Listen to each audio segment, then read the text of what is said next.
Day streams in July.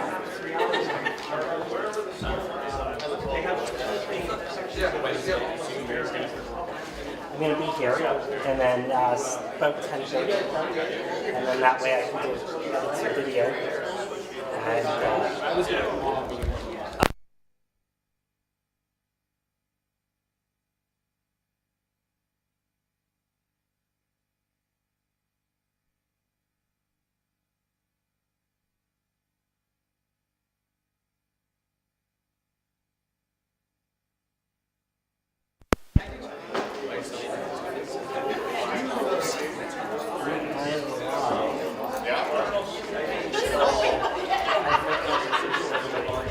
for those watching at home, it's just a solitary image of chat files.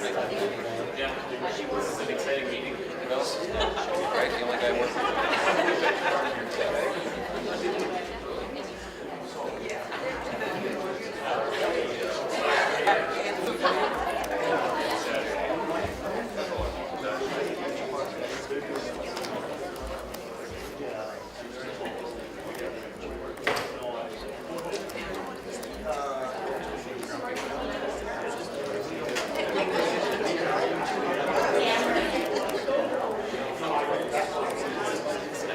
There is a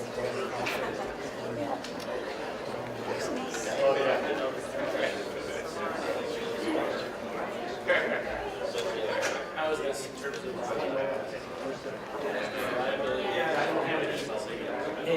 yeah, it goes.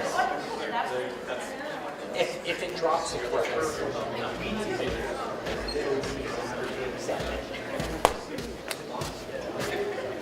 All yours.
I must have Bruno Mars's gold jacket. I must have checked. And then we're both gonna go pick after this. We're gonna go.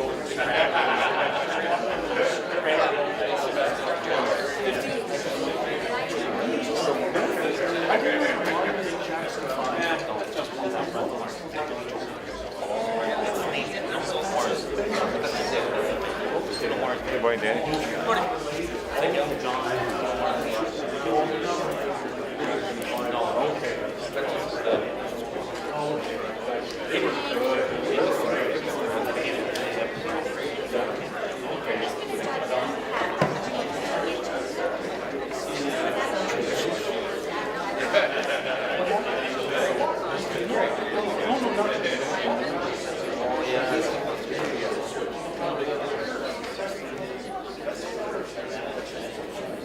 Well, I don't seem like Sam. Sam and I have our own Tom, conversation. nice to meet you.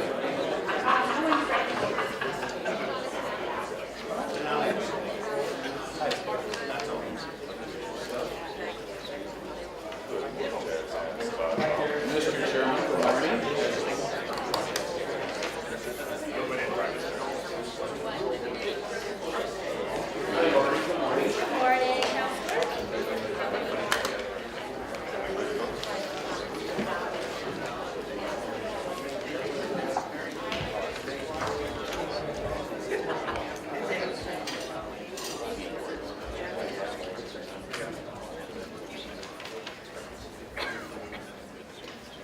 Being past the stated hour, we call the Public Works Committee meeting to order.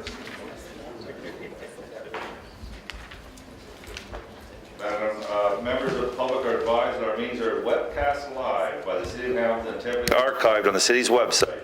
Other individuals and the meeting may also be audibly and or visually recorded at this meeting. We have some ceremonial activities today. We have the 2013 Ontario Public Works Association Top Public Works Leader of the Year. I would ask Jerry Davis, Manager of Public Works, to please come forward.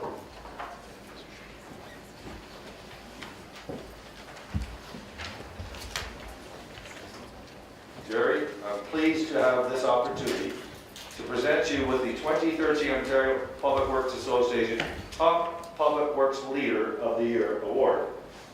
The Ontario Public Works Association Awards Programs was established to recognize individuals, groups, and organizations who represent the best of public works profession. The Public Works Leader of the Year Award is particularly seeks to inspire excellence and dedication to public service.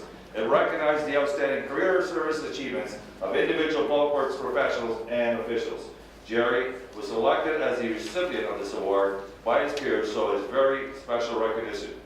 Jerry, on behalf of the Public Works Committee, I am pleased to present you with the Top Public Works Leader of the Year Award. Congratulations.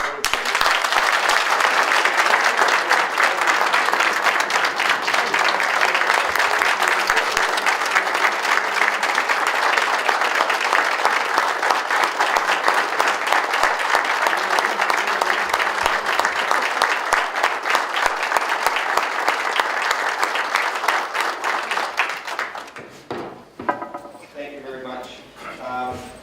It is a great honor to get this. It's very humbling as well, as I told, because it's, you're nominated by your peers, and it's, the people to my left up here who have supported me for the last 5 years as general manager. It's just been phenomenal, and they really make me look good. The other key thing, as I indicated, when I received the award on Thursday, is the things we've done in Hamilton that have been supported completely by members of council. We have our asset management program. We started out full support of it. Weren't sure where we're going. We have the Randall Reef project. I talked about that, which is very critical for the city and how we partnered with that. The other one, just with the infrastructure deficit, I spoke to it because we've developed some unique technologies and pavement methodologies as an example that help us address it. And it's always forefront within the community. But it's something that if I didn't have the support of my management team and the staff and Nancy Clark up there, who always makes me look good, it would be it wouldn't be there. So I just want to thank you very much, and again, great honor. Thank you.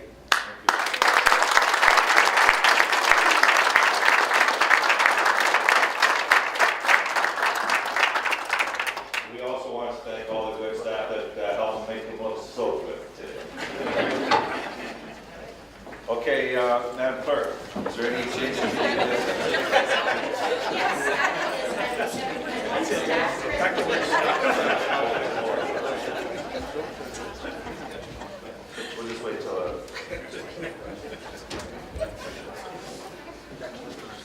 They have work to do.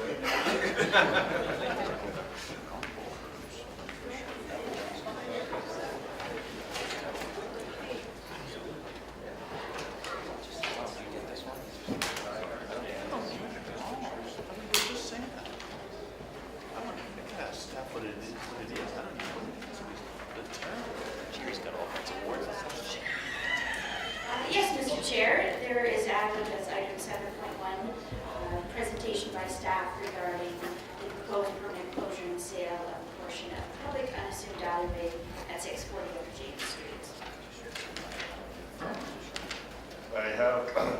May I have a motion to approve the agenda as amended?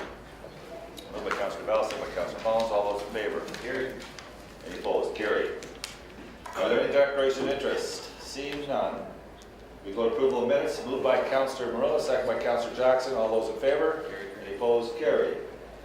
Delegation request from John Vesprini respecting flooding on Lake Avenue Drive. Is John here? Moved by Councilor Collins, second by Councilor Masuda. All those in favor? Any opposed? Carried. Excuse me.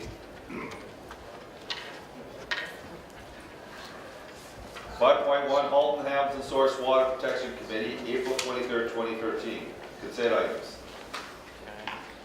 I have a moved by Councilor Collins, second by Councilor DeVal. Any discussion? Seeing none, all those in favor? Carried. Any opposed? Carried. 5.2 Keep Clean, Hamilton Clean and Green Committee. Moved by Councilor Collins, second by Councilor Jackson. Any discussion? Seeing none, all those in favor? Carried. Any opposed? Carried. Public hearing delegation, 6.1, proposed permanent closure and sale of a portion of public unassumed alley abutting 640 Upper James Street, Hamilton. Item 6.1 is a public meeting respecting a proposed permanent closure and sale of a portion of public unassumed alley at 640 Upper James Street, Hamilton. Notice of this public meeting was advertised in the Hamilton Spectator on Friday, January 24, 2014. The notice advised that anyone whose lands are prejudicially affected by may appear before the committee this morning. The clerk has advised that no one is registered to speak to this item. Are there any members of the public who wish to come forward? Going once. Going twice.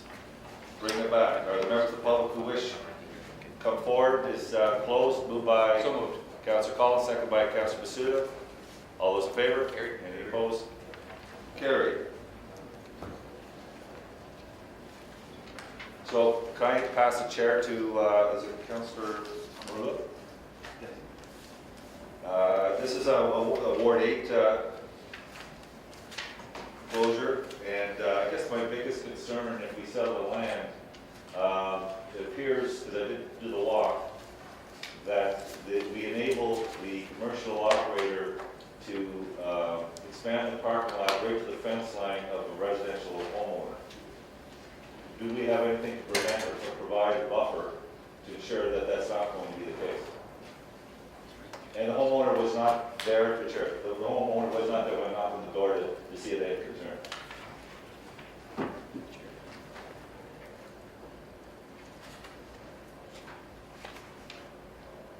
Through the chair to Councilor Whitehead. We understand in speaking with the planning department, Councilor Whitehead, that if they were to proceed after purchasing the property, that they would have to go through a rezoning and to allow any further parking.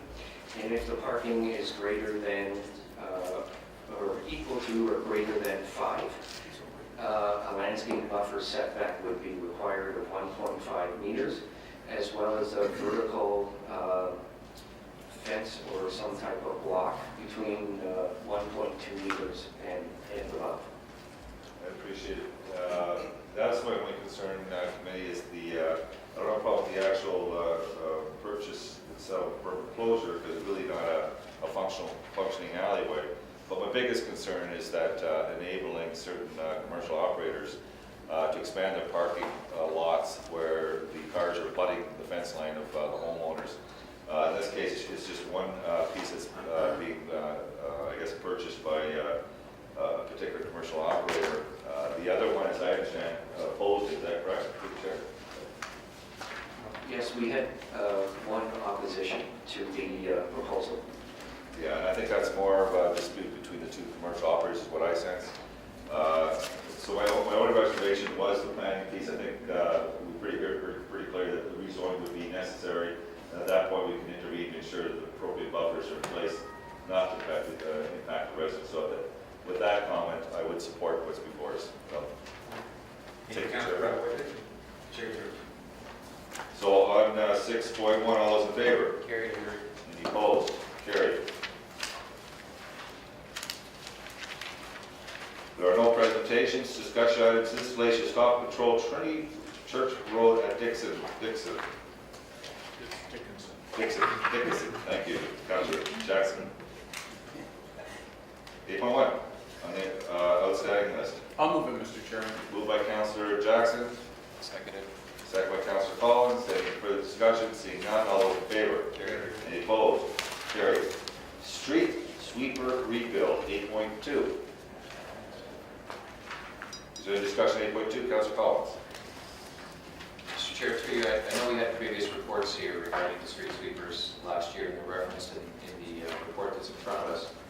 But in terms of our status right now, knowing that this winter we'll most likely be using more sand than we have in previous years because of the salt shortage, curious to know what the status is beyond the street sweepers that are in front of us. Our complement that we have, will we be prepared if we pass this today to meet the expectation in the community that we're maybe doing some additional sweeping in the spring of 2014, more so maybe than in prior years?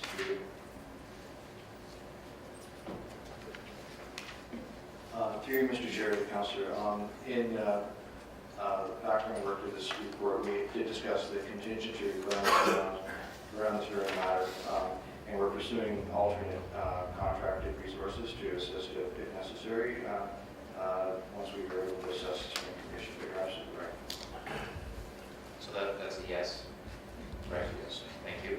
And just to be clear then, if we're with the rebuild rather than a repurchase, what are the timelines associated with having these machines back on the street?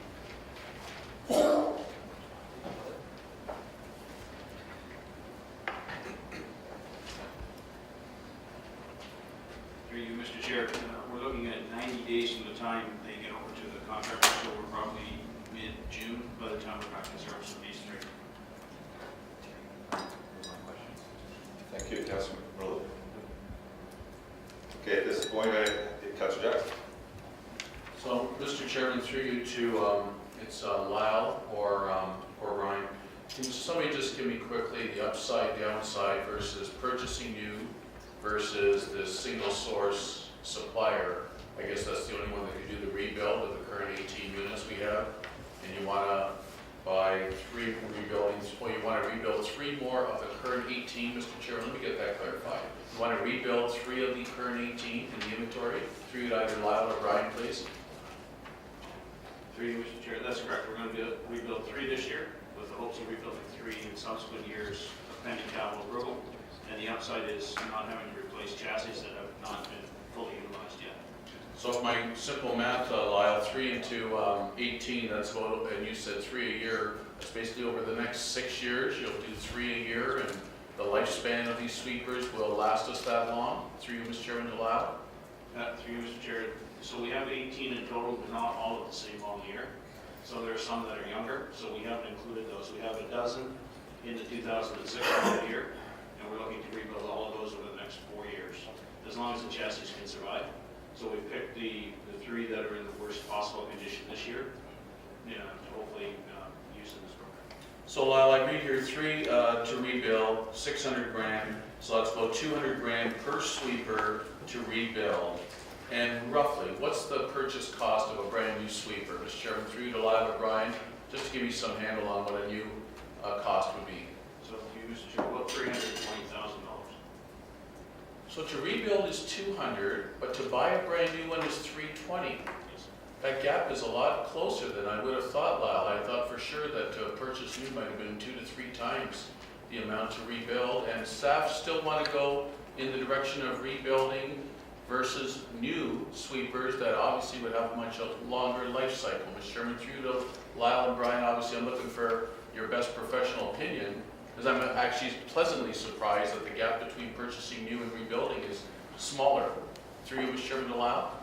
Through you, Mr. Chair, there are some other issues related to just the total purchase price. When we step into the newer chassis, we step into an elevated level of technology, which is showing to be some difficulty for us in other models that we've had. So there's exhaust after treatment that we have to consider. There's of course, the disposal value of the existing ones we have. The chassis have a reasonably good value because they're hardly ever used, but it's the actual sweeper component itself that is worn out. So we tend to find that there's, even though it's a combined unit, there's two life cycles based on the wear that's present in the sweeper as opposed to the wear that's present on the chassis. So we feel that this makes our best sense. So Lyle, and again, you're the professional, I'm just here on behalf of the community and trying to get best value. You're saying the 18 current in our fleet is at the 8th year, near the end of its normal projected life cycle. 3 of these 18, if you get approval today, you'll use the 600 grand, 200 per, to rebuild 3 of the 18 and make them last longer. And the current inventory, which you're saying is near the end of its life cycle, you want to hang on to versus the 320,000 per purchasing or starting to even purchase the odd new one. It's the old adage, Mr. Chairman, of, do I purchase new or do I spend a few bucks to renovate and repair for the time being, even though in the long run, maybe purchasing new might have been the better value. So maybe just one last comment, Mr. Chairman, through you to Lyle on that, please. Through you, Mr. Chair. So beyond that, there is also consideration of the impact of the reserve. We know that the reserve is struggling. We're trying to find some way to mitigate those impacts. And this is one option that's available to us in the fleet industry, is to rebuild some of the components as opposed to buying a big replacement, where the chassis or part of the component can continue on in an extended life cycle. As for all of them, they're not all at the end of their 8-year life cycle. The dozen that we're looking at are at the end of their 8-year life cycle. There are 1 or 2 older units which we are looking at full replacements on because even the chassis can't manage. So those are 2003 model years that we still have in the fleet. And then beyond that, there's some of 2010 and 2011 model years that we won't look at touching for another probably 3 or 4 years. Well, I appreciate all the explanations. With staff's professional opinion recommending this direction, Mr. Chairman, I'm satisfied and I'll be happy to support it. Thanks very much, Lyle. Thanks, Mr. Chairman. Thank you, Councilor Sue. Thank you, Chairman Whitehead. Through to Lyle. So Lyle, we did a rebuild on 3 units at 200,000 apiece. What's the life expectancy now on these rebuild units? How long will that last, the rebuild? Through you, Mr. Chair, we're anticipating another 8 years out of them. 8 more years. So, okay, so you're going to get to, Mr. Chairman, 3 years, you're going to get 8 more years, but we got new sweeping components basically, but the chassis itself is not really being repaired or adjusted or anything. So you're feeling to you, Mr. Chairman, that the chassis part and all that will be suffice to last for 8 more years? Through you, Mr. Chair, we have a belief that they will last another 8 years. They're only partially utilized now, less than 100,000 K after 8 years. So we fully anticipate we'll get another 100,000 K out of them in the next 8 years. Thanks, sir. Mr. Chairman. Lyle, do you have any idea what the maintenance costs are per unit per year? I don't have that with me, but I would be glad to provide it. No, I would agree. It's a lot of money, 200,000 to put into upgrading and change. I guess the fact is that it's patented, the machine is patented, and there's only the builder, and you have to get your parts from that company, and you have the dealer who deals with it. In the street sweeping business, is there any companies that make street sweepers that perform to the standards that we would want? Through you, Mr. Chair, there are many companies that make street sweepers, but our performance standards are based on the Toronto protocol that was done in probably 2004, 2005, and there is only one manufacturer that meets that protocol currently with the EQB certification, and that's the sweeper bodies that we currently have, the Temco EST6. So whether we, just add to that, whether we went for a rebuild or we went for a full replacement, we'd still be coming forward with a request for sole source purchase. And it would be, and this is the only company that provides the units that we would be interested in. That's correct. Okay, thank you, Mr. Chairman. Thanks a lot. I'm going to ask Councilor Miller to take the chair. Through the chair. this is not a module setup then, so the parts that are known to wear the most are not modularly changed on the street sweepers. Through you, Mr. Chair, there is some modular part of it, correct, and we've done that repeatedly as those pieces of worn, depending on the high levels of use, for instance, in the SUV in the downtown core as opposed to, some of the curb rooms and things of that nature. So we do buy those modular components as they're worn or damaged, but we're at a point where the main structure of the devices are heavily abraded or worn, where we have to now start rebuilding larger pieces of them. Okay, so I take it that Councilor Pursue's on the right track. Brand new street sweeper, what's the life cycle on that before you're not considering rebuild or buying a new one? 8 years. 8 years.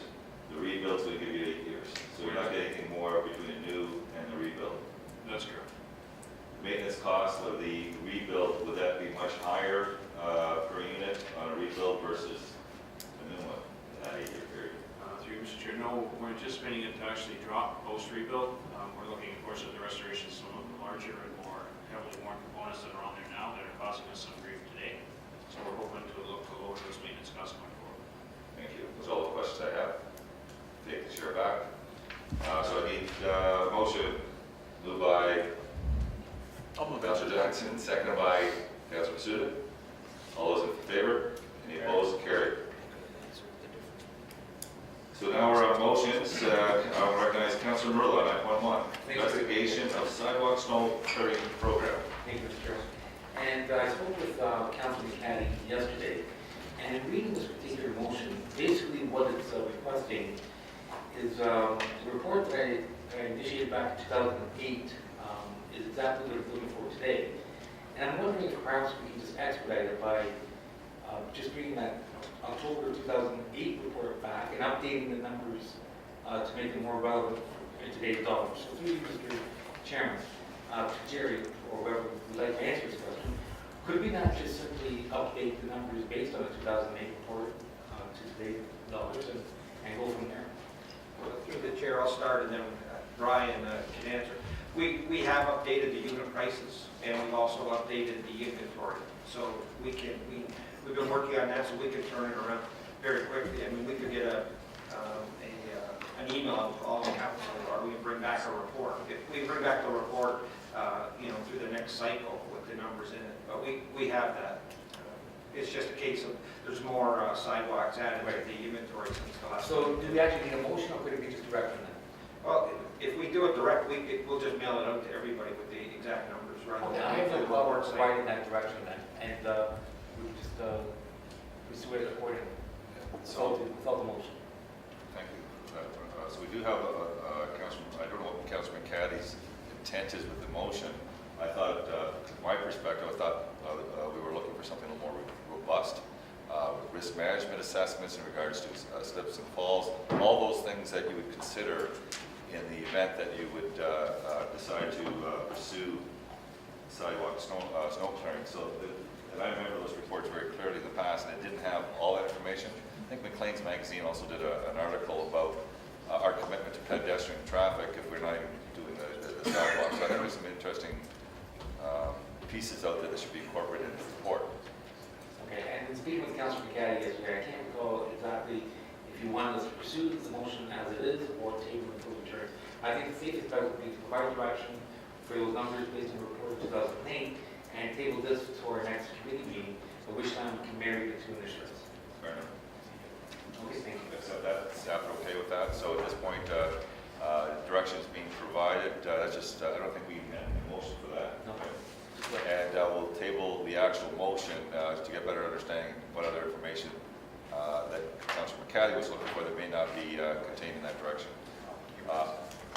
Sorry. So at this point, moved to table by Councilor Merle, second by Councilor Collins. All those in favor? Carried. Sidewalk construction policy, California curbs, do the same. Councilor Jackson. Mr. Chairman, I hate doing this when the councillor who put the motion isn't here, but I don't know, can somebody help me understand California curb? Obviously the councillor knows what that term means, but I don't, unless it's some very basic sidewalk and it's known as the California curb. So Mr. Chairman, through the staff, Jerry, Gary, whoever can just start me off by filling me in what's this California curb he's getting at, please. Yeah, through you, Mr. Chair. I believe the councilor's concern is mostly with the areas of reconstruction within the city. The standard in any new development is to build a sidewalk with a boulevard, so that you don't have a sidewalk immediately adjacent to the roadway. The concern develops at the driveway entrances and the way that we drop the sidewalk in order to accommodate the ease of access for all of the driveways. In reconstruction, we don't always have room to create a boulevard. We're usually faced with replacing the sidewalk in kind. There are a couple of different types of driveway approaches where you actually drop both the front and the back of the curb, but that requires extensive reconstruction on the private driveway, and you end up getting what we call the roller coaster effect with the sidewalk at every driveway. The alternative is to hold the back of the sidewalk at the driveway and drop the front. Now you have a sloping portion of the sidewalk, which is, I think, the concern of the councilor with regard to with the pedestrian access along the curb, especially in the winter, and especially if the sidewalk isn't necessarily maintained totally clear, that area becomes a potential fall area or slip area. There is a flat area, albeit very narrow, at each driveway approach, but it's always a balance when you're especially retrofitting to try and maintain the grade of the road to ensure drainage, hold the back of the sidewalk in order to maintain the driveway, especially when some of the driveways are the impressed colored concrete that you don't want to get into with a private homeowner, and dealing with the pedestrians' access as well. So I know that there has been some concern raised by the councillor in the past, and mostly, again, those are with retrofit conditions, and I think he's looking for what is maybe being done in other municipalities. We have checked. We're pretty much online with everybody else. It's an Ontario provincial standard that we're following, but it's always subject to the local conditions and the width of the sidewalk and the grades that are necessary. Gary, I think you could teach a class on this stuff. That was a very thorough answer. So just very simplistically, Gary, this is those sidewalks that is level, then comes to a driveway approach and maybe does this kind of angling and then goes back to level again. Mr. Chairman, through to Gary, very simplistically. Is that what you were describing? That's correct. Okay. Now, if this motion is sending us in a possible direction, Mr. Chairman, of looking at an option like mountable curbs again, which I am dead set against, and Gary, you know what my East Mountain community, along with I believe several other wards in the city, that back in the 80s had those new subdivisions with mountable curbs built, and they've been nothing but a nightmare. We have spent hundreds of thousands of dollars to replace mountable curbs. If this is possibly going back to look at that as an option, I ain't on for it. So, Mr. Chairman, through to Gary, further, what's your interpretation of it, and would that be possibly one option to bring back, because I'd be dead set against that? Mr. Chairman, through you. Through you, Mr. Chair, I believe the councillor was simply looking for what we do and why we do it. More of an expanse on what the explanation I just gave was and the reason behind it. Whether there are any options, I don't know that there are. We know the experience with the mountable curbs. It wouldn't be a staff recommendation. And short of, taking property, cutting trees, and moving driveways back to create a boulevard in every opportunity, I don't know what else could be done. Thanks for that, the sincerity of that answer, Gary. So, Gary, if I support this, and I always like to support a councillor's initiative through a motion, I mean, we're all respectful of that.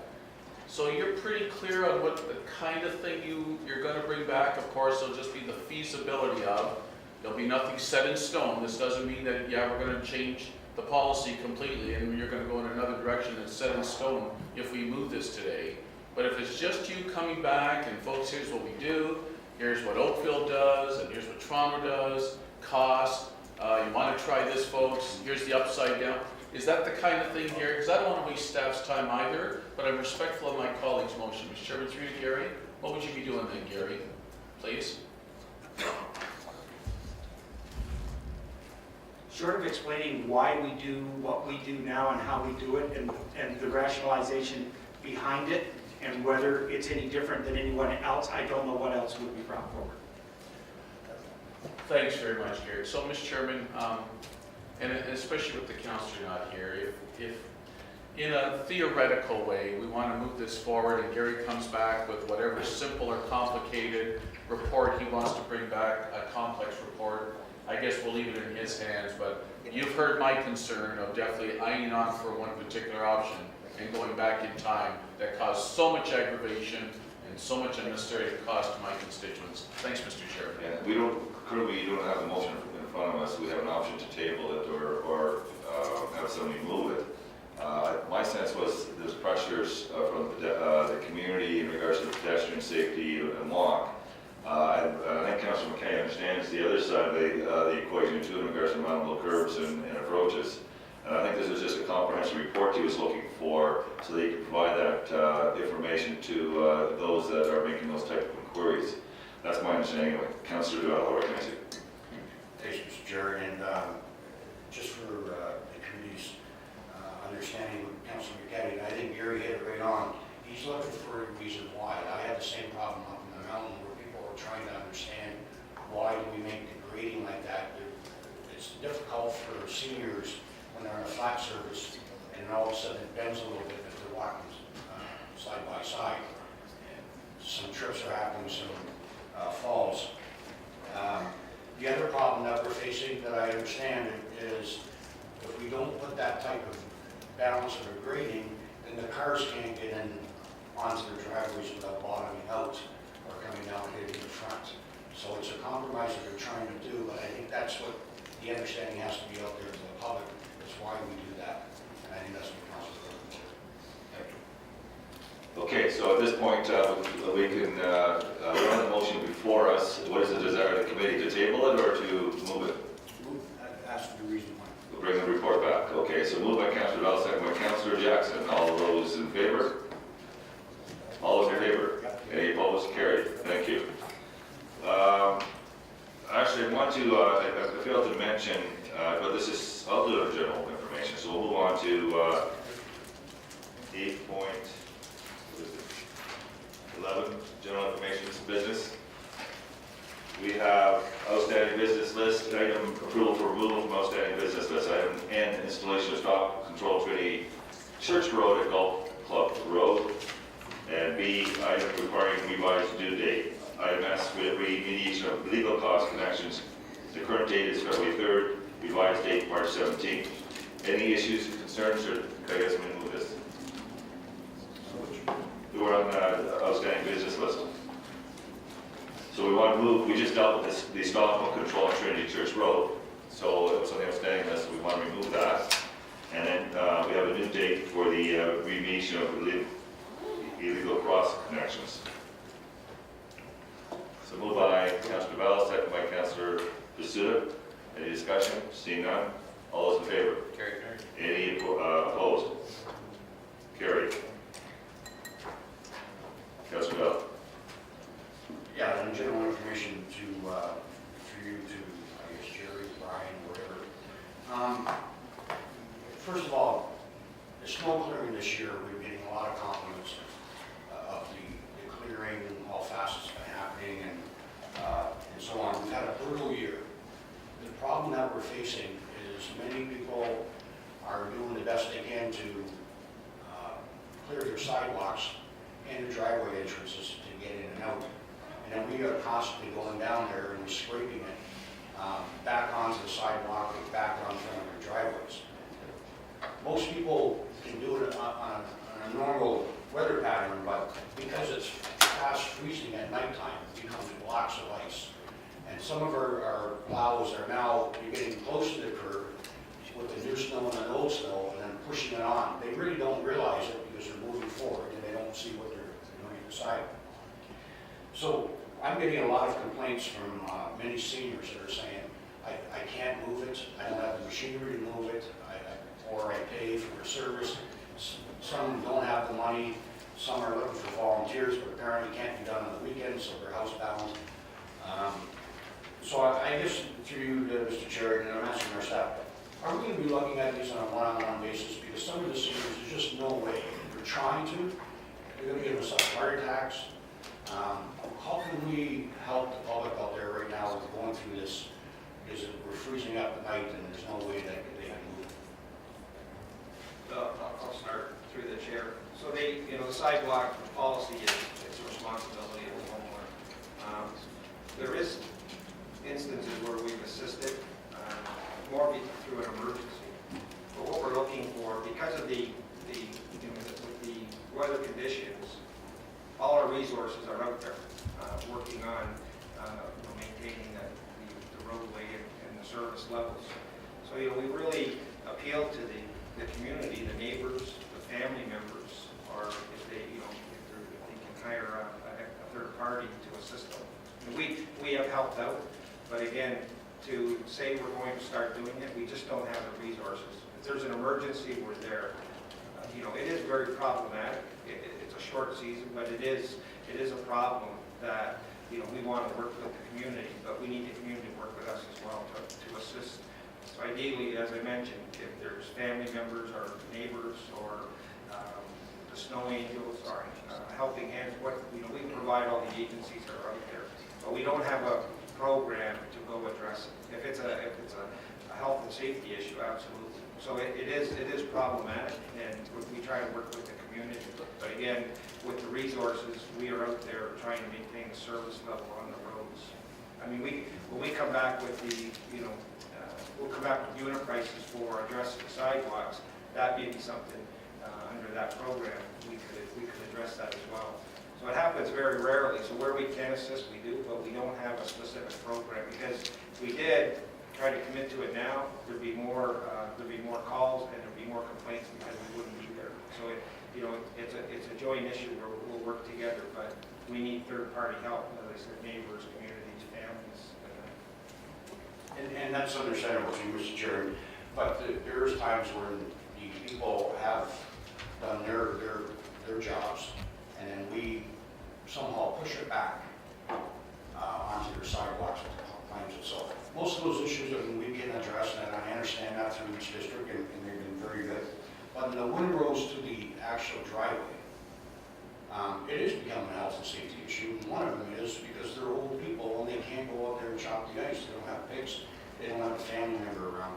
I know, Jerry, just yesterday online, I did 8 driveways. I have a machine that helps the people out there. But some people don't have that. And then they're trying to get out, or they're housebound, or they get a phone, their son might live in Mount Hope. I got one this morning, he lives in Mount Hope. He's already been housebound all weekend. He couldn't even get any kind of volunteer service. So if we keep pushing them back, pushing this stuff forward, and I guess one of the things I'm trying to narrow down to is why they're getting so big, these windrows. And it's come down to the conclusion of either that plow is moving too fast, and he's pushing it over to the sidewalks and moving it, or he's going too close to the ash where the old stuff is, and then breaking it off and leaving it in there. Because I'm talking big chunks. I'm not talking a small one. I'm talking huge chunks, or it would be impossible sometimes to even get a slide door in there. Might be better help out. So I'll leave it to the rest of the council. I'm getting the complaints now that's coming in. I got a whole bunch this morning that plows last night. They're asking us to address the issue. They're mad. They're saying they're not clearing it out anymore, and they're having a hard time getting it, and they're worried about their health and the safety of the, which is too hard for them. So, hoping that we do it one-offs, but just don't know if the other councilors have the same problems. Thanks. Thank you, Councilor Bell. certainly the nature of the weather and the wet snow and the freeze has made it very difficult. You've got unique circumstances that are making it very difficult, as Councillor Bell alluded to, especially for seniors. And certainly I'm getting calls to where you are getting huge ice chunks. Like we're talking solid. In fact, I took an ice pick and had to break everything on my driveway. I couldn't get on my driveway. I mean, just or I would be doing damage to the vehicle. So I had no choice but to use a chipper to break these big, huge frozen chunks that are being pushed into my driveway by the plows.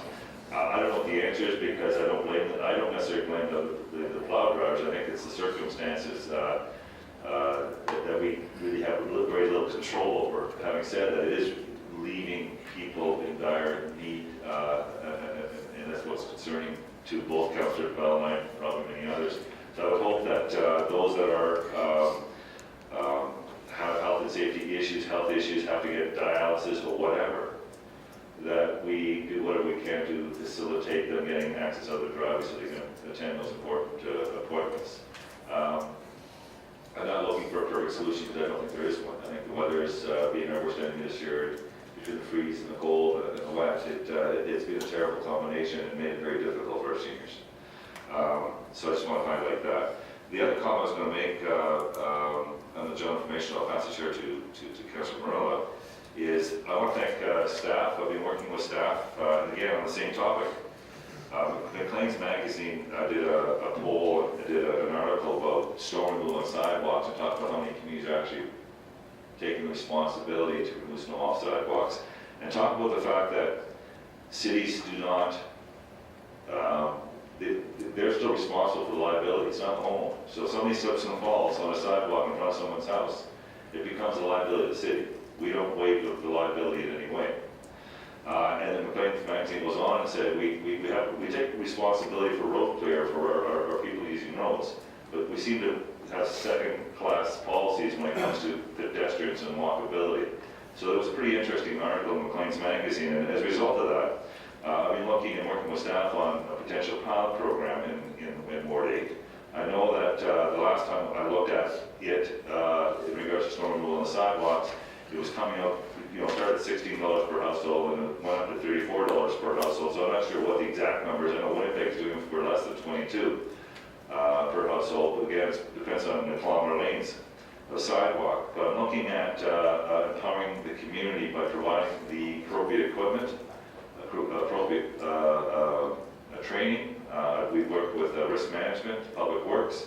And we meet with a community in my ward to see if, in fact, they're prepared to take all the responsibility snow removal on the sidewalks, utilizing the equipment with appropriate training and appropriate provisions. So I'll be able to shortly. That would eliminate or certainly downgrade the cost on the salary and benefits. And but I think the other side is we get volunteers doing it to get less complaints because, Bill, well, he might miss this spot, but as an employee, I can guarantee you that you get paid to do it, so you've got to do a darn good job. So there's a different element when it's volunteers. It would be a pilot program for one season, and but again, that's depending on if the community is prepared to take it on. We would need 14 volunteers, I think was the estimation, for 22 kilometers in this particular neighborhood. To make this plan work. So I will be hosting that meeting probably within the next number of weeks and see where it goes with the community, whether they want to adopt the sidewalks in their neighborhood. So I just want to highlight that. I want to highlight the support and the resources staff provided to make this possible. So thank you. Councilor Miller. Just on that point, Councilor White, and I appreciate the topic, and one that I think we've debated that President Ford passed back in 2008. I was keen on having a citywide policy. When the numbers came back at that time, Council flatly rejected the notion, believing that it was unaffordable. And I think, though, Mr. Chairman, I just want to recognize that this year is, I think, abnormal in the sense that we're getting a tremendous amount of snow. But keep in mind that for years there was some even talk of decreasing our snow budget because we weren't being subjected to that many storm events. So I think we need to, one year pilot project, I don't think this goes far enough, because we need to take historical data over a 5 or 10-year period to determine the necessity of what we actually do need versus what something is more of an anomaly such as this year. So having said that, also in consulting through social media, the notion of increasing taxes for sidewalk snow removal was flatly rejected. I would say that it wasn't scientific by any stretch of the imagination, but I received far more no's versus yes. So on those points, I think it's important that we do have full consultation, but also recognize and not provide a knee-jerk reaction to an anomaly, which I believe this year is when it comes to our storm events. And I appreciate that. Thank you. Thank you, Councilor Miller. So any further comments? Seeing none, any motion to adjourn? Moved by Councilor Miller, second by Councilor Bell. All those in favor? Carried. Thank you, everyone. Yes.